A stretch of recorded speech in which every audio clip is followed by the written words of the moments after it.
What's up? It's Way Up with Angela Yee, and this is the first, and you're making me feel so good already. Nicole Ari Parker is here. Hi. Welcome to Way Up.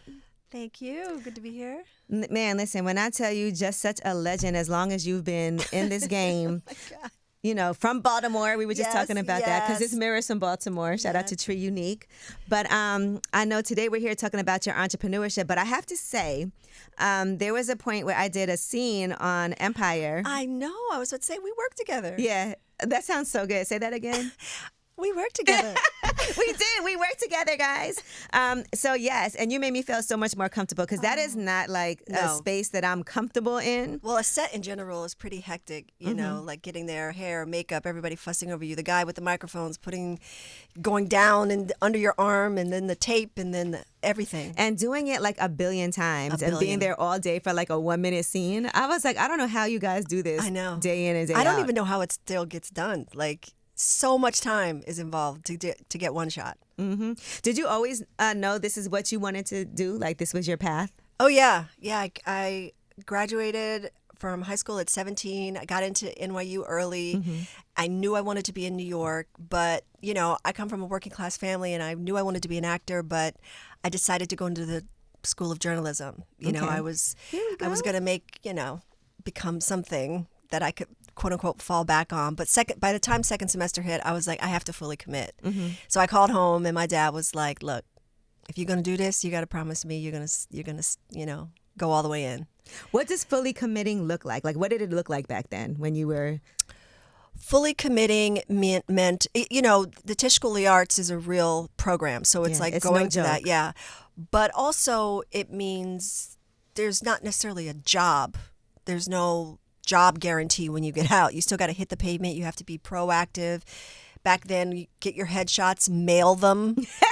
Okay. Headshots. Now we could take a selfie and mail it. No? Then trying to afford the text it. headshots. Then your 3 jobs. Then once you're out of the dorms, you know, you got to find 6 people to share an apartment with. Oh, yeah, because New York is no joke. Yeah, it wasn't a joke back then either. And I just did it. I don't know how. I just kept going. I remember I got Boogie Nights, and I was living on 110th Street, and I had the oldest apartment you could ever imagine. The building is still there. And like, it was everybody. It was like French, African musicians. There was an opera singer,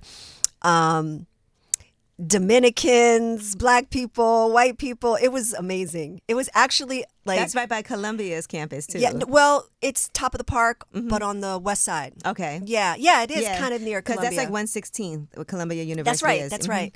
So anyway, I got the call that I got Boogie Nights I know in you that were apartment. And that was a huge Huge movie. But you saw movie, recently yeah. Leonardo DiCaprio said he turned down that role. Wow. And that was supposed to be his, yeah. And then... Wow. But Mark Wahlberg did Mark it. Wahlberg killed that role. And yeah.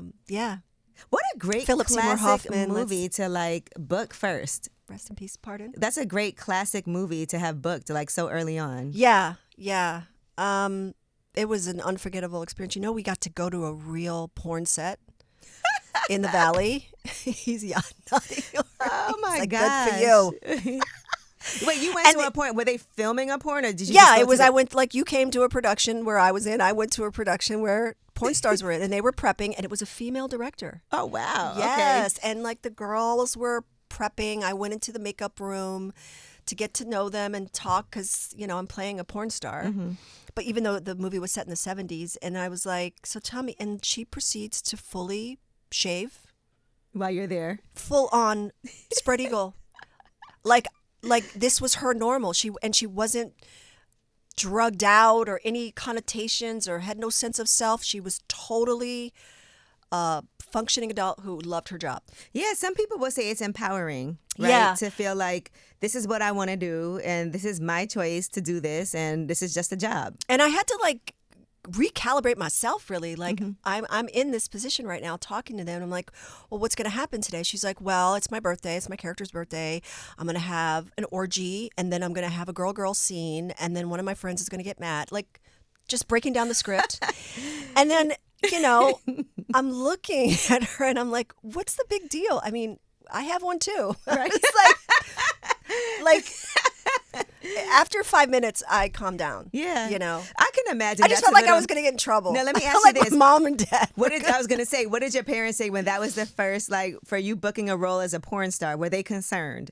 Yeah, but he edited really well. I think you saw boob. But I mean, even when you tell them, like, hey, guys, I booked this role. I set it up like I'm going to do a movie with Burt Reynolds. Okay. It was okay. Yeah, you know. But you know, I have a funny story about my mom. Like, she got a call at like 2 a.m, and my mom's from the South, and she's like, "Don't call my house at 2 a.m. If it's not about my kid, don't call."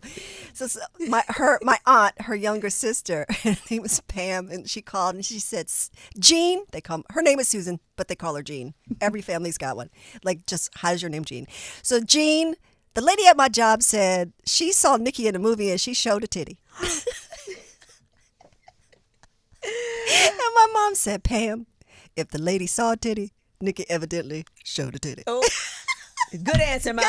Good night. But then I was like 25 or something. I don't know. I was a grown up.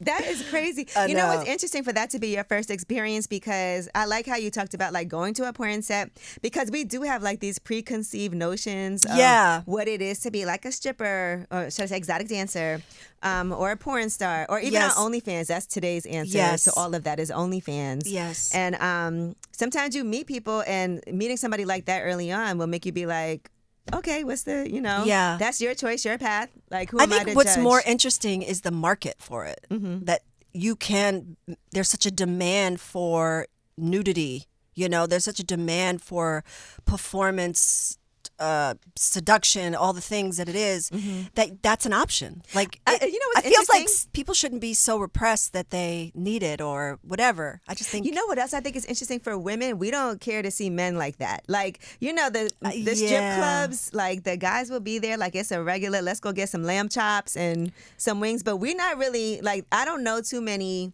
male strip clubs where we can go and like do the same thing. I don't know what that is, but it's like, we don't really go and spend our money on that, because I guess maybe it's easier for us to just. I don't know. I think that I don't know why. Like, you mean, but women have private parties and the men come to them. Yeah, but I feel like a actual club, like, we don't have an actual, like, unless you go to like Vegas or something. Because I don't think men bring in the same amount of money.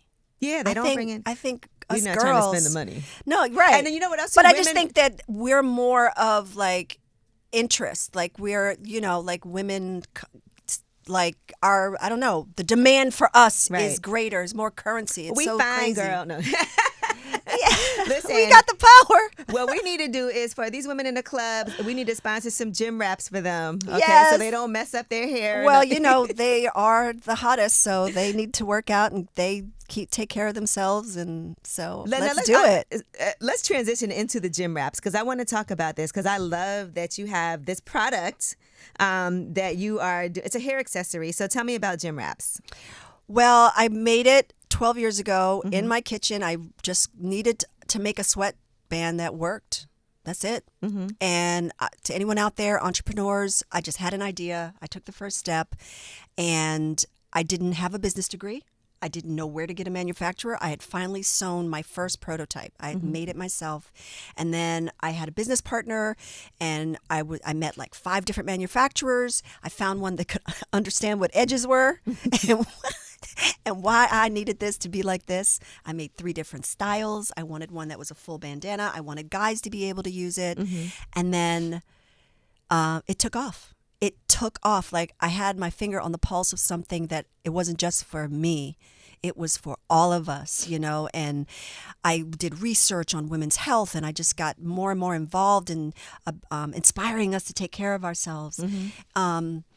And I know that a large part of the reason we don't take care of ourselves is because we spend so much money on our hair. Listen, and when I tell you, like, there's times that I'm like, man, I really do want to work out, but I don't feel like having to wash my hair again. I don't feel like having to do this. Or if you have your hair straightened, like, you want to make sure that you don't sweat it out. All of those things matter a lot. Yeah. Because we spend so much money on it and time. Yeah. But at a certain point, I got a chance to meet the Surgeon General. It was a Black woman at the time. Mm-hmm. And Dr. Benjamin, she told me that, like, 70% of the things that affect us as women, especially women of color, are preventable. That's a fact. Preventable. And she said they were preventable by being more invested in our diet and exercise. And when we were at Empire on set, you were talking to me about your diet at that time. I remember that was a conversation that we had that always kind of stuck with me. Well, when you actually talk to most actors on a series, like a long commitment, like you have to get your regimen down. The hours are long, 4:00 calls. You can't go 8 hours without some kind of nutrition. You need water. So you become weirdly, responsible and devoted and committed because you'll pass out. It's just too much work. So health becomes a priority. And then when the clothes don't fit. And then when you can see it on TV. And then you can see it on TV. Yes. Yes. And you're like, let me just go in the gym real quick. But my hair. And it's not just for preserving your hairstyle. It is such an incredible sweat absorber. Another thing, I had a little money. I always tell the story of how I bought some like late night time on television. You did? And I bought a little bit of time on the tennis channel. And it was my biggest return. Wow. Okay, because outdoor athletes, volleyball players, soccer players, tennis players, male and female, they sweat so much, and that sweat is in your eyes. And it blew out the water. Oh, maybe for boxing. Maybe boxing. Yeah. In boxing gyms. That's good. And I love women's boxing and men's boxing too. I think that could be amazing. Sell it in gyms, like boxing training gyms or CrossFit or something like that. Because the other thing about that too, because even if you get like a little cut or something like that, you don't need anything going in your eye. I feel like that always is something that will distract somebody so much. That's brilliant. Having to keep on wiping your eye. Be the marketing director. Okay, period. What we gonna do? No. And I want to also say that I was so happy to see you on And Just Like That. Can we talk about that for a second? There was one episode in particular that was so funny to me, and that's when Charlotte was coming to dinner at your house, and first she thought you were going to come see her, and she didn't have any black friends. So she was trying to invite like a black couple over to try to so you could feel, quote, more comfortable. But then she ends up going to your house, and you don't have any white friends. All your friends are black. And it's funny because when she walks in at first... That was first season, I think, right? Yeah, that was in the first season. There's a painting as soon as you walk in, and it says, I think it said whites only or something like that. That it was a piece of artwork that looks like it was from the Apartheid Museum. Do you mean the Gordon Parks photograph? Yeah. With the lady and the little girl? And I was it was such a powerful moment to see her walk in there, and then that painting was there. It was something. It was a photo. It's Gordon Parks. Yeah, it always stuck in my mind. Yeah, they were very intentional. Sometimes when you add a air quotes black character to a show, it's just for face only and for checking a box. But the producers were put black women in the writers' room. They put women in general in the writer's room. It was such a nice balance. So even the art direction in my apartment was intentional. Because this woman exists. She wasn't a cookie cutter version of anybody. She was this Upper East Side, black New York, powerful woman. And everybody knows them, but they always get sent up as comedy or over the top fancy auntie. Never fully dynamic, sexy, dressed to the nines, collects art, travels, loves her children and her husband. They really fleshed it out. I like that a lot because I did watch Sex and the City growing up. And there definitely wasn't a lot of us. Yeah. I can't even remember who was on the... Blair Underwood, everybody remembers him. Oh, yeah, that's right. Yes. Blair Underwood was on there. But then I always felt like that was one of the issues where I could never fully feel okay... some of the themes of the show I could appreciate because they're universal themes. But it's how are you in New York and there's no representation of seeing us? So seeing you on there and you were so amazing. I was that's who I would have been friends with. Yeah. Too. So what was that like for you playing that role? And because I know that also had a lot of craziness when it comes to people who watch. Oh, I was not prepared for this show, the fans of the show, because this show means everything to hundreds of millions of people all over the world. And when they added Black people and gay people or non-binary people, everybody lost their mind. And I had never experienced that, that kind of social media Oh, yeah, because if soul food would have been out when social media was Yeah. happening, I think you would have. Well, that was I think they would have loved it. I Yeah. wouldn't have gotten the same well, no, vitriol. it would have gotten a lot of attention. is what I attention. mean, a Yes, lot of- yeah. yes. I met Boris on Soul Food. Yes, you But did. but yeah, I wasn't ready, but it got better after everybody calmed down. Mm-hmm. It got better, and I think it ended on a really good note. Yeah. I was thinking, since you said you met Boris on Soul Food, one of the themes also for Just Like That was like a power struggle in a marriage and a relationship. And you guys are both really successful, like in your own right. What is that balance like at home when you're with somebody who is equally as, yoked as you are, but also equally as ambitious?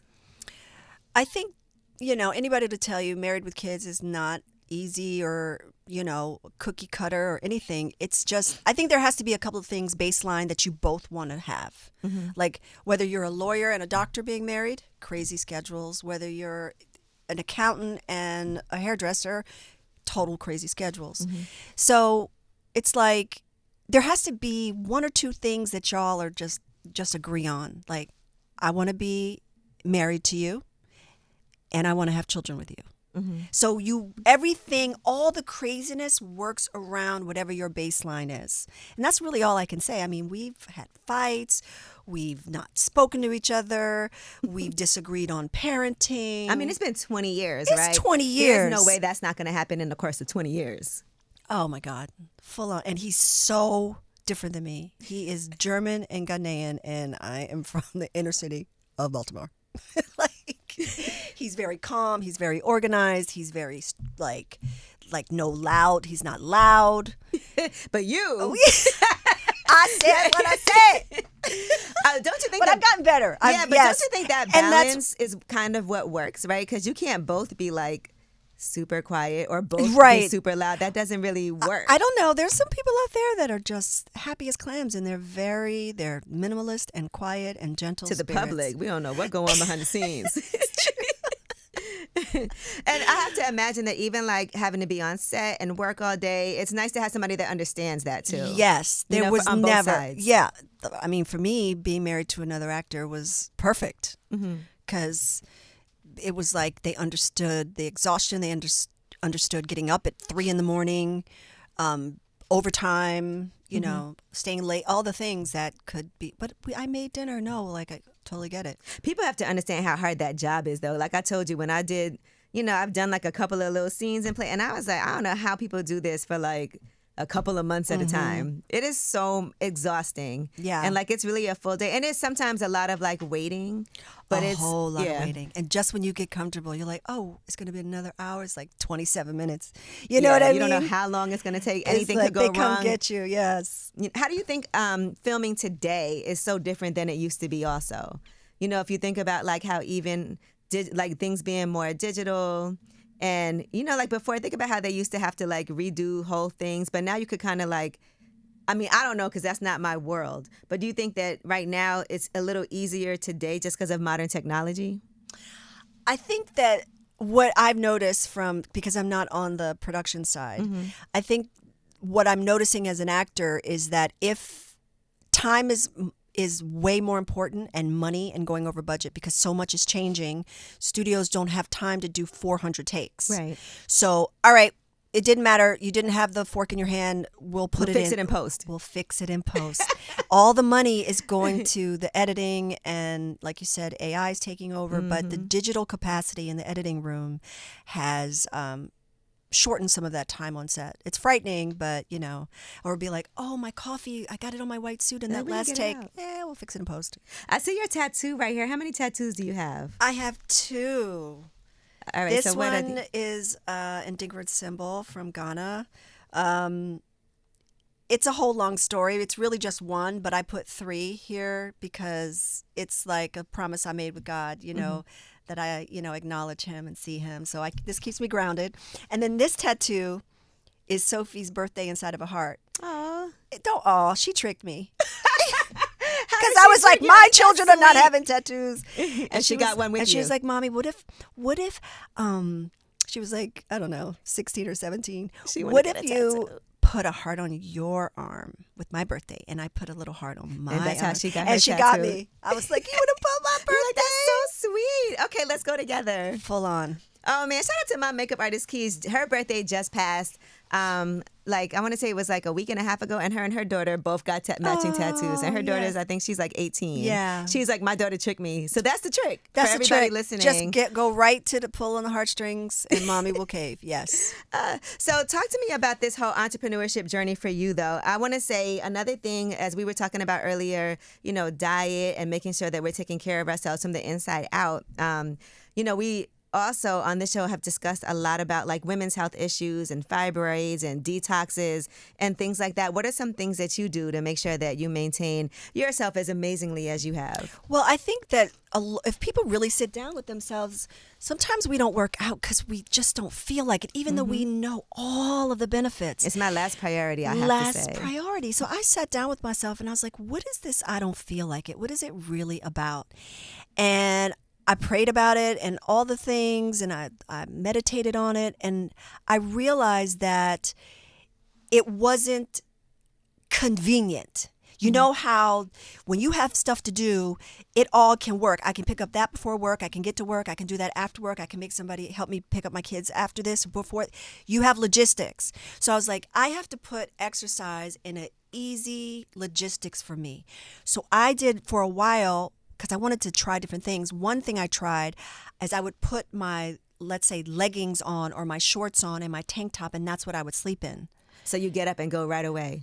And I'd get up and go right away. I had to prepare, and that's a little dramatic, but I'm dramatic. That's half the battle, is getting dressed.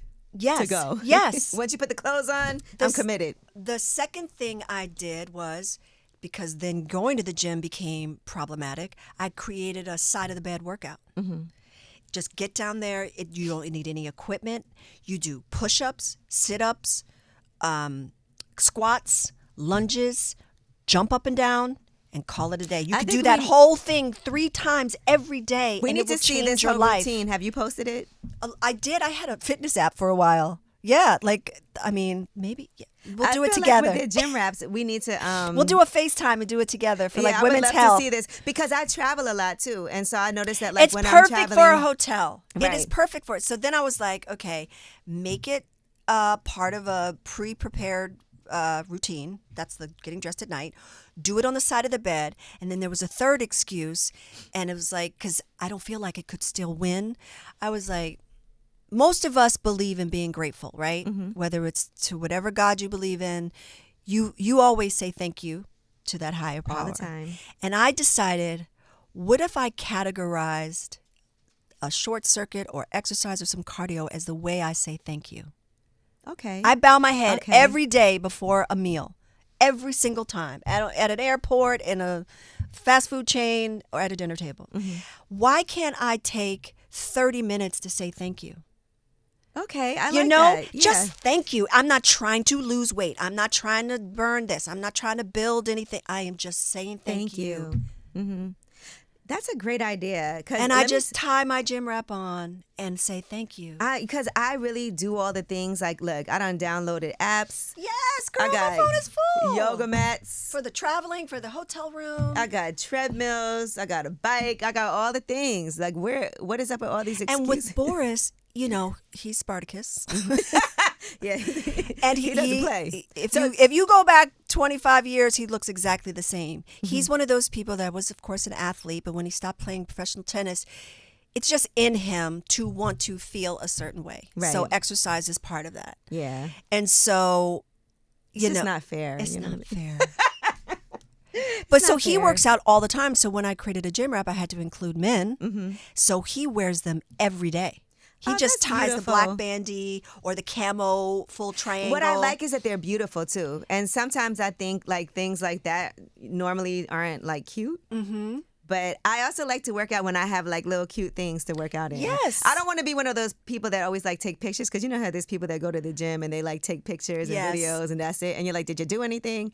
But it is nice when you can have something cute on. It makes you feel more graphic. motivated. Yes, you feel a little pumped up. I think we need a Gymwrap playlist along with I want to know what is on your playlist. It could be like whatever. Like, what are some things you listen to when you work out? Well, right now I'm listening to Bad Bunny.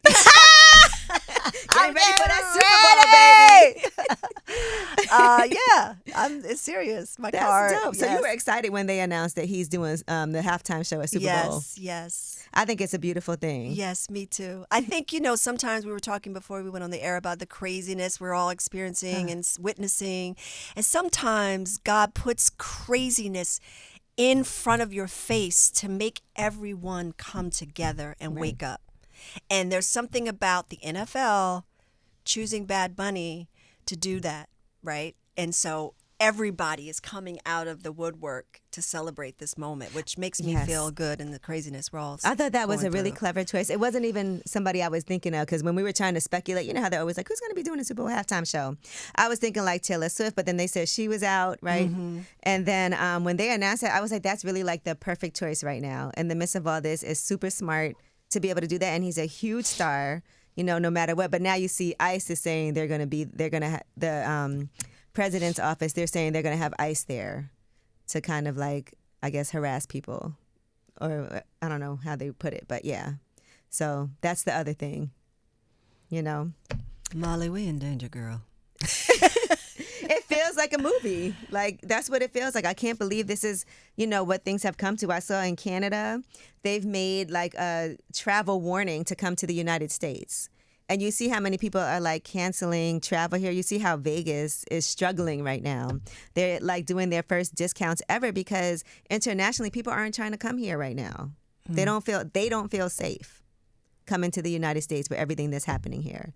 And I think that's awful. Like, that's not what this is supposed to be about. So I just don't understand what the forecast is. Like, what are you hoping to achieve? Like, for all of us to be gone and then y'all stuck with y'all? Like, fine.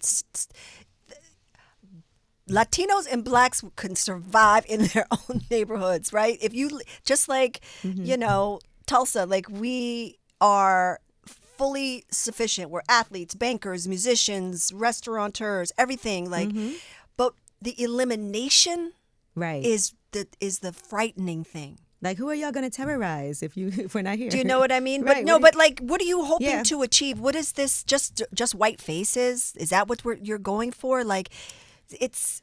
And it's so interesting to me because when we talk about people who are, say, undocumented, there's white people undocumented here. They're just not getting harassed. Yeah. Because for some reason, are we supposed to think that that's what America is? Like, white people are the...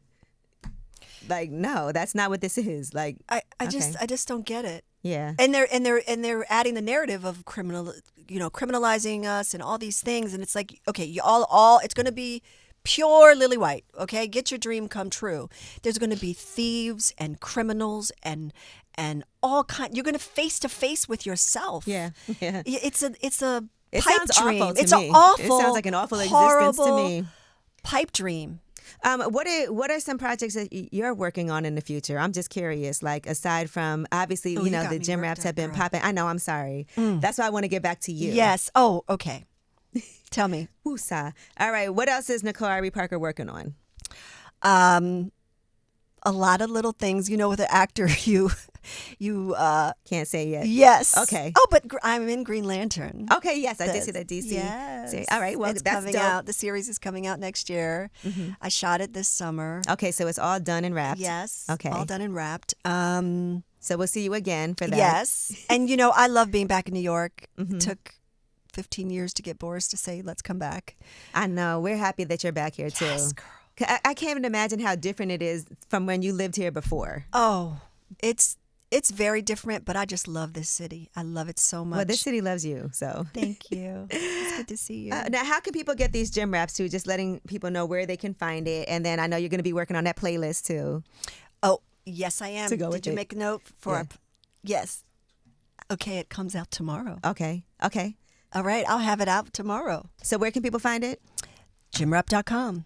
Oh, well, that makes sense. Gymwrap.com. Yes. I'm on it, by the way. We're going to be ordering those because I can see myself looking cute in I'm those. going to send you a gift box. All right. I'm going to still order it, though. Thank It you sounds like a for great gift in supporting. time for the holidays. Yes. I love Boom. that. And you got to come back up and see us now that you're here. There's no excuses. I will, always for you. All right. Thank you. It's way up.